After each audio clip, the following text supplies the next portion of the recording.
Good morning everyone. नमस्कार, स्वागत है आप सभी का हमारे डेली जी के जीएस कुछ कार्यक्रम में। जय हिंद, नमस्कार।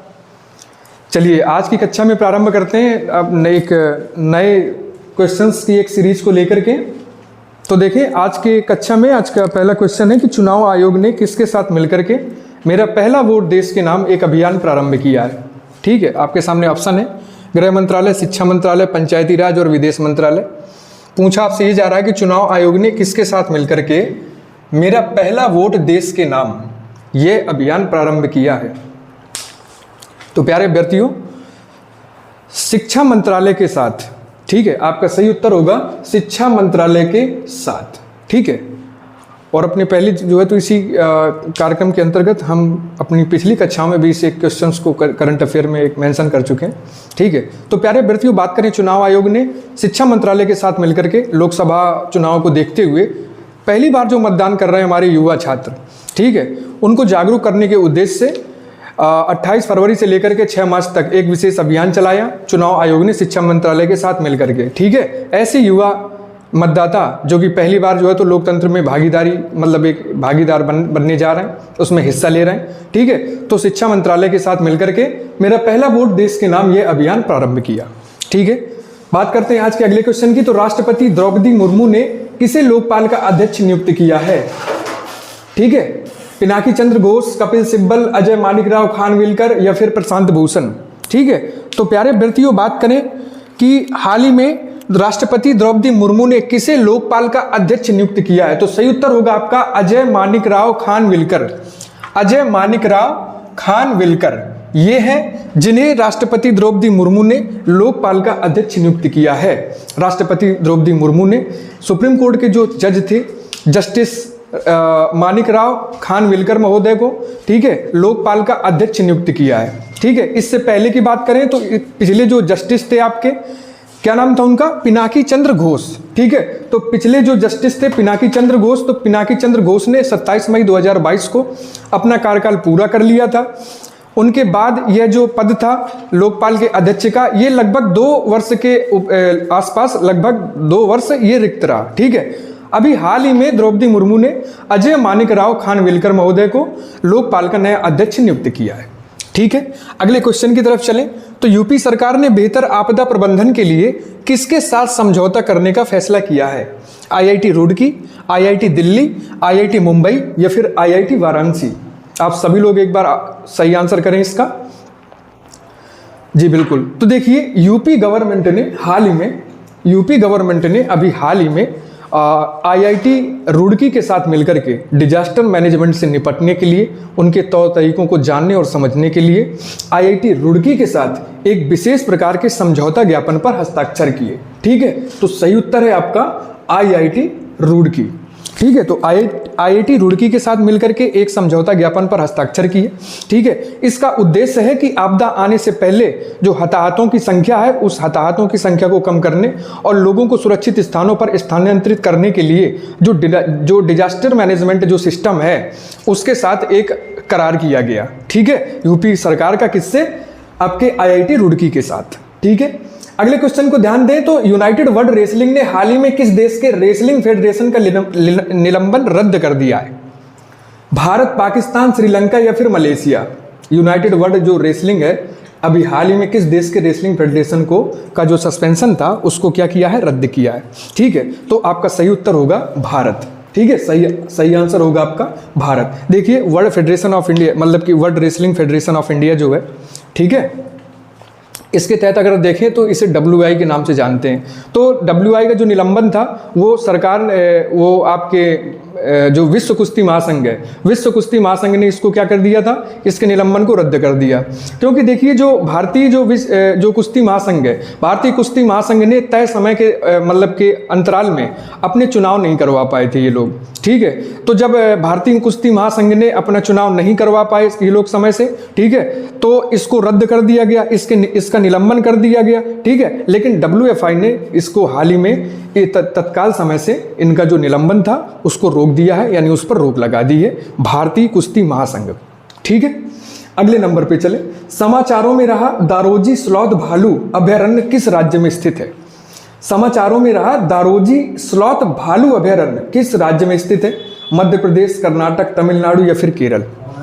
ठीक है, तो प्यारे अभ्यर्थियों बात करें तो ये जो स्लॉथ भालू है दारोजी, ये आपके कर्नाटक राज्य से संबंधित है। ठीक है, जो दारोजी जो भालू जो स्लॉथ भालू है अभयारण्य, ये आपके कर्नाटक राज्य में स्थित है। ठीक है, कर्नाटक मानव स्लॉथ भालू को इस समय वर्तमान की बात करें समाचार पत्रों में इसे संघर्षों का सामना करना पड़ रहा है। ठीक है, जिससे वन्य जीव उत्साही लोगों के बीच में एक चिंताएं पैदा हो रही हैं मानव स्लॉथ भालू के मतलब उसके जीवन को लेकर के। ठीक है, क्योंकि इस समय मानव जो स्लॉथ भालू है कर्नाटक का, ये अभयारण्य इस समय थोड़ा सा आपके असुरक्षित श्रेणी में माना गया है। ठीक है, तो इसे IUCN ने अभी हाल ही में असुरक्षित के रूप में इसको वर्गीकृत किया है। ठीक है, तो जो दारोजी स्लॉथ भालू अभयारण्य वो कहाँ पर स्थित है? कर्नाटक राज्य में स्थित है। अगले नंबर पे चले, भारत का सबसे लंबा राष्ट्रीय राजमार्ग कौन सा है? भारत का सबसे लंबा राष्ट्रीय राजमार्ग कौन सा है? NH1, NH7, NH4 या फिर NH27? ठीक है, आप सभी लोग इसका एक बार आंसर करें। यहाँ पे 44 है। ठीक है, 4 नहीं है, NH44। ठीक है, तो देखिए भारत का सबसे लंबा राष्ट्रीय राजमार्ग, तो भारत का सबसे लंबा राष्ट्रीय राजमार्ग है आपका NH44। ठीक है, यह राजमार्ग 3745 यानी 3745 किलोमीटर लंबा है, जो कि आपके श्रीनगर से प्रारंभ होता है और तमिलनाडु के कन्याकुमारी तक जाता है। ठीक है, यह जो नेशनल हाईवे है यह राज्यों और लगभग 36 महत्वपूर्ण शहरों को आपस में जोड़ता है। ठीक है, ये इसकी विशेषता है कि यह भारत का सबसे लंबा राष्ट्रीय राजमार्ग है। आपके एक जीके का भी क्वेश्चन बन गया ये। ठीक है, अगले क्वेश्चन की तरफ ध्यान दें तो देखिए राष्ट्रीय ध्वज में केसरिया रंग किसे दर्शाता है? देश की ताकत व साहस, इनमें से कोई नहीं, शांति एवं सत्य, विकास एवं उर्वरता। तो प्यारे अभ्यर्थियों बात करें तिरंगे की तो देखिए तिरंगा में आपने देखा होगा कि 3 स्ट्रिप होती हैं यानी 3 पट्टियाँ होती हैं, मतलब 3 रंग से मिलकर के बना है तिरंगा। बात करें केसरिया की, जो कि पूछा गया कि केसरिया रंग किसे दर्शाता है, तो आपके तिरंगा का जो केसरिया कलर है वो आपके देश की शक्ति और साहस को दर्शाता है। इसके मध्य में जो एक सफ़ेद पट्टी जो होती है वो आपके शांति और सत्यता का प्रतीक है। साथ ही साथ जो आपकी हरी स्ट्रिप है यानी ग्रीन स्ट्रिप जो है वो उर्वरता, वृद्धि और भूमि की पवित्रता को लेकर के दर्शाती है। ठीक है, तो आपका सही उत्तर है केसरिया रंग आपके देश की ताकत, आपके साहस एवं बलिदान को समर्पित है। ठीक है, बात करें आज के कुछ के अगले क्वेश्चंस यानी 8वें क्वेश्चंस की। भारत की प्रथम महिला शासिका कौन थी? जानकी रामचंद्रन, संतोष यादव, रजिया सुल्तान या फिर रानी लक्ष्मीबाई? तो प्यारे अभ्यर्थियों रजिया सुल्तान भारत की प्रथम महिला शासिका के रूप में जानी जाती हैं। आपके स्टैटिक जीके का क्वेश्चन भी है ये। ठीक है, रजिया सुल्तान आपके इल्तुतमिश की पुत्री, जिन्होंने भारतीय इतिहास में 1236 ईस्वी से लेकर के 1240 तक लगभग 4 वर्ष का शासन किया। इनके पिता इल्तुतमिश द्वारा एक तैनात किया गया चालीसा दल, जिसे हम तुर्कान चहलगामी के नाम से जानते हैं। तुर्कान चहलगामी ने काफ़ी विरोध किया रजिया सुल्तान का, लेकिन फिर भी रजिया एक महत्वाकांक्षी शासिका के रूप में अडिग रही और अपने कार्यकाल के दौरान उन्होंने 4 वर्ष दिल्ली सल्तनत पर क्या किया? राज्य किया। ठीक है, चलिए अगले नंबर पे चलें। 16 महाजनपदों की सूची निम्न में से 16 महाजनपदों की सूची निम्न में से किसमें उपलब्ध है? महाभारत में, संयुक्त निकाय में, छांदोग्य उपनिषद में या फिर अंगुत्तर निकाय में? यानी इन चारों में से किसमें 16 महाजनपदों का वर्णन किया गया है? तो प्यारे अभ्यर्थियों 16 महाजनपदों की सूची का विवरण आपके अंगुत्तर निकाय में मिलता है। ठीक है, जो आपका अंगुत्तर निकाय है जो, ठीक है, इसमें आपके 16 महाजनपदों की सूची मिलेगी।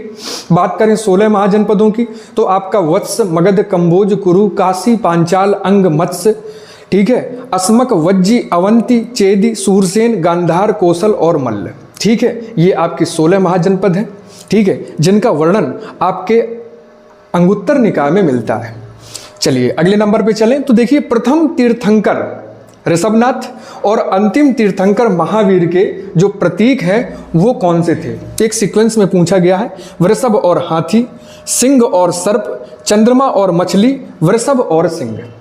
ठीक है, तो प्यारे अभ्यर्थियों बात करें तो सही उत्तर है आपका वृषभ और सिंह। ठीक है, आपके जो प्रथम तीर्थंकर हुए ऋषभदेव, ठीक है, इन्हें आदिनाथ के नाम से भी जाना गया। ठीक है। इनका जो प्रतीक चिन्ह है वो इनका वृषभ यानी जो सांड होता है वो दर्शाया गया। आपके जो अंतिम और 24वें तीर्थंकर हुए महावीर स्वामी, 540 ईसा पूर्व में इनका जन्म हुआ वैशाली के कुंडग्राम में। इनके पिताजी सिद्धार्थ और माता त्रिशला थी। अहिंसा को इन्होंने अपने जैन धर्म का एक महत्वपूर्ण केंद्र बिंदु स्थापित किया और इनके जन्म का जो प्रतीक है वो है सिंह, ठीक है। तो सही उत्तर होगा आपका वृषभ और सिंह, ठीक है। अगले नंबर पे आएंगे तो पूछा गया है कि शाहजहां ने मोती मस्जिद का निर्माण कहां करवाया था? लाल किला, आगरा किला, फतेहपुर सीकरी या फिर बदायूं? तो सही उत्तर है आपका, सही उत्तर होगा आगरा का किला। शाहजहां ने मोती मस्जिद का निर्माण आगरा किले के परिसर के अंदर करवाया था। बात करें आगरा के किला के निर्माण की तो आगरा के किला को बनवाया था आपके अकबर ने, ठीक है, मुगल बादशाह अकबर ने बनवाया था। शाहजहां ने इस आगरा के किला के अंदर मोती मस्जिद का निर्माण करवाया। चूंकि शाहजहां के शासनकाल को हम स्थापत्य कला का स्वर्णकाल मानते हैं, इसने अपने शासनकाल में कई सारी जो है तो भवनों और इमारतों को बनवाया, ठीक है। ये जो आगरा किले के अंदर इसने मोती मस्जिद बनवाई, यह पूरी इमारत आपके सफेद संगमरमर से बनी हुई है, ठीक है, जो कि इसकी सुंदरता को और बढ़ाती है। चलिए बात करते हैं आज के कुछ की लास्ट क्वेश्चन की कि किस गुप्त शासक को भारत का नेपोलियन कहा जाता था? चंद्रगुप्त प्रथम, चंद्रगुप्त द्वितीय, श्रीगुप्त या फिर समुद्रगुप्त? यदि आप स्क्रीनशॉट लेना चाहें तो आप इसके स्क्रीनशॉट ले सकते हैं। हम बात कर रहे हैं कि किस गुप्त शासक को भारत का नेपोलियन कहा जाता था, तो सही उत्तर होगा आपका समुद्रगुप्त। समुद्रगुप्त की बात करें तो इन्होंने 335 ईस्वी से लेकर के 380 ईस्वी तक शासनकाल अपना शासन चलाया, ठीक है। यह गुप्त वंश से संबंधित थे। भारतीय इतिहास का जो स्वर्णिम काल था वो गुप्त वंश को ही माना जाता है, ठीक है। और भारत के महानतम शासकों में से अगर किसी को गिना जाता है तो वो है आपके कौन? समुद्रगुप्त। और समुद्रगुप्त को ही इनकी नीतियों के कारण भारत का नेपोलियन कहा जाता है, क्योंकि माना जाता है कि समुद्रगुप्त ने अपने जीवन काल में जितने भी युद्ध किए उनमें से किसी में भी उन्हें पराजय का सामना नहीं करना पड़ा। प्यारे अभ्यर्थियों, इस कुछ को यहीं पे समाप्त करते हैं। कल इसी के आगे इसी प्रश्नों की इसी श्रृंखला को हम कंटिन्यू करेंगे अभी हाल फिलहाल, ठीक है। तब तक मस्त रहिए, अपना ख्याल रखिए, मिलते हैं आपसे कल। नमस्कार, जय हिंद।